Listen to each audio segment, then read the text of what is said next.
তুমি যাচ্ছ? তোমাকে যাওয়ার সময় বলতাম।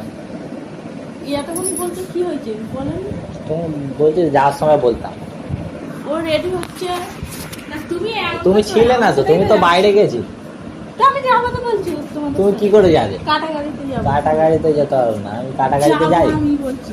তোমাকে পরে নিয়ে যাবো। না, তুমি আমি যাবো। পরে যাবে বলবি, এরকম করছে না, আমি যাই ও না। একদিন যাক না, ও যাবে তো কি হয়েছে? ও একা যাবে, আমিও জানি না। বলো আমি কবে থেকে সিনেমা দেখে বই দেখে তোমাকে পরের বারে নিয়ে যাবো। ও এখন তোমাকে তো যাক। নিয়ে আমি তোমার জন্য তো আমার গাড়িতে হয় না বলো। তুমি এরকম করছো, আমি যাচ্ছি বলে। দেখো কত সুন্দর সেজেছি, আমার সঙ্গে মানাবে কিন্তু। তুমি পরে যাবে তো? আমি যাবো। হ্যাঁ, যাবো। তুমি কোথায় যাবে? মাথায় বসবে আমার, না ওর মাথায় বসবে? আর বাইক তো জানো, দুজনের কাটা বসে গাড়ি বসে করে যাবে। যাবো, নাইটে কাটা দিয়ে গাড়ি যাবো। পয়সা কাটাকাটি করে এই রাতের বেলা কাটাকাটি করে। কি বলবি?